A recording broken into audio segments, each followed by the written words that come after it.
Welcome to the Talkin Vols Network. My name is Boogie Bentley. Wanted to jump on here, talk a little recruiting, but first wanted to give a shout out to everybody that hung out last night for the old birthday stream. Man, we almost made it until midnight. Appreciate you guys hanging out. You always show up, show out, show love. We played a little NCAA football. We talked some recruiting. We watched the baseball game, and appreciate you guys coming and hanging out for the birthday stream last night.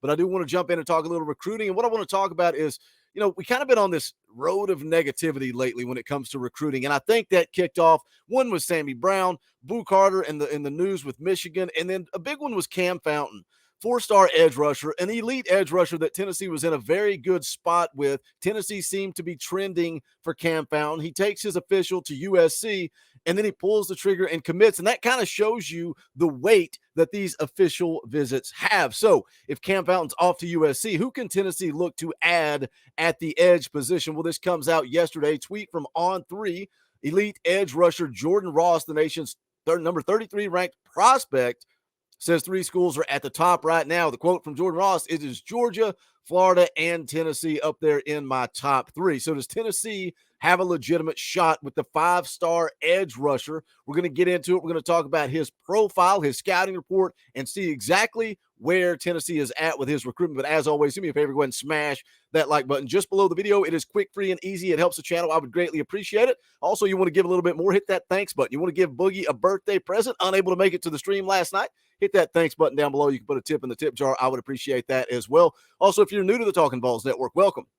We're not experts. We're not insiders. We're not media. We're not talking at you. We are talking with you. We are building a community of Tennessee fans right here on the Talkin Vols Network. Biggest Tennessee fan base, biggest subscriber count on YouTube. And that is because of you, the audience, the community. You guys make this channel what it is. If you're new, welcome. Go ahead and subscribe. Click that bell for notifications. You're not going to miss out when we go live, when we drop a video. Going to be live again Thursday night, 7 p.m. Eastern time with Sports Talk Jay. I know you guys are excited for that one, so make sure you come hang out. Should be a fun time talking Tennessee football, recruiting. I have no idea what we're going to get into, but let's talk about Jordan Ross.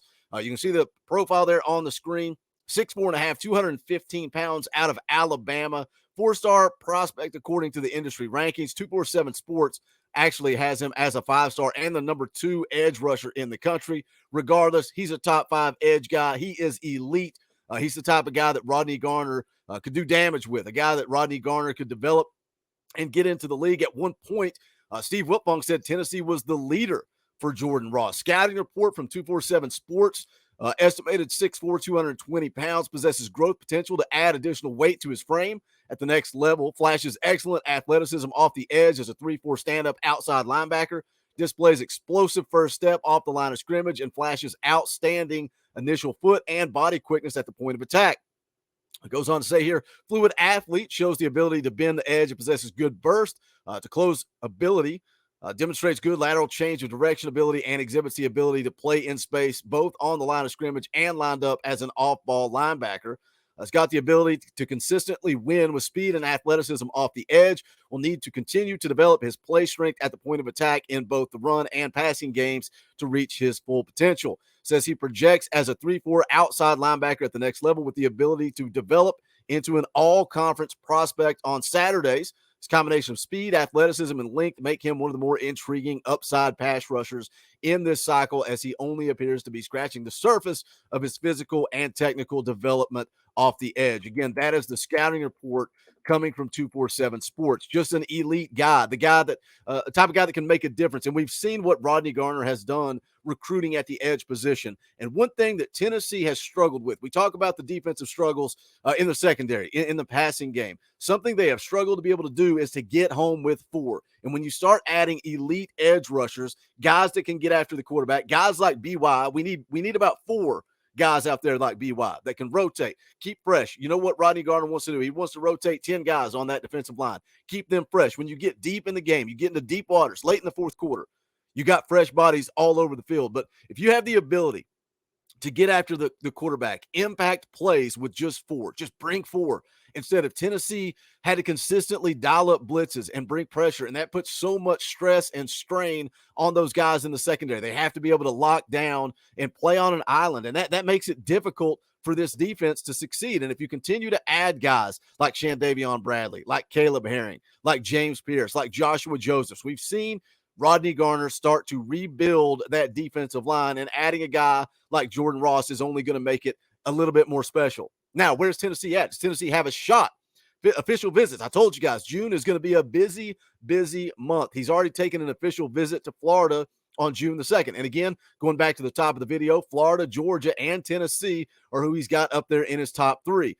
Coming off of his official visit to Florida, we talk about the highs and lows of recruiting, riding that wave of momentum when you get a guy on campus. Chad Simmons putting the Simmons scoop right out of that visit. This was on June the 6th. The visit to Florida was on June the 2nd.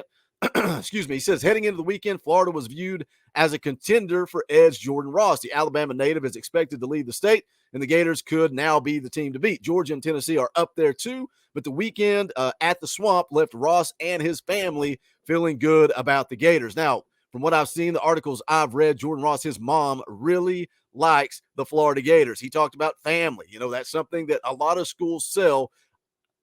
Is it authentic? Is it genuine? And again, you know, you go back to the On3 recruiting prediction machine for Cam Fountain. He was 89% to Tennessee. And again, the recruiting prediction machine, it's not the end all be all. It's a gauge, kind of give you an idea. But Cam Fountain, not only did the recruiting prediction machine have him way out to Tennessee, Steve Wiltfong, Chad Simmons, everybody had him trending to the Vols. How much weight does an official visit carry? He goes to USC. He commits. You look at the On3 recruiting prediction machine for Jordan Ross right there on the top right of the screen. Georgia, 23%. Tennessee, 20%. Florida at 14%. But now coming off of the official, riding that wave, it sounds like Florida is the team to beat. Now, follow that up. Last weekend, he was officially on campus at Georgia.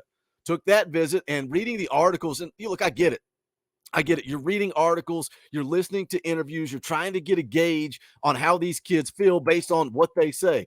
Be having a bad day. I mean, you just never know. You never know. You're trying to read between the lines of what is going on, but he did not seem to have that high to me coming off of the Georgia visit. He talked about the family dynamic, talked a little bit about academics. It just didn't seem to me like they were up there the same way that Florida was. The quote coming out of the visit says, this visit definitely has Georgia high on my list. It is Georgia, Florida, and Tennessee up there as my top three. Georgia made me feel great. I can tell they want me there. They are real with me. I like how I felt at Georgia. It just seems like a different dynamic to me. To me, it seems like Florida is the team to beat, but Tennessee gets that last visit. He's going to be visiting Texas officially this coming weekend. And then the last weekend of June, June the 23rd, Jordan Ross is going to be on Rocky Top. Can Josh Heupel, can Rodney Garner, can this coaching staff win over the elite edge rusher? I think so. I think it's huge. It is huge that Tennessee's getting that final official and going to have an opportunity to swing for the fences with Jordan Ross. I think Florida's the team to beat right now. We'll see what we have to say about it here coming up in a couple of weeks. What do you guys think?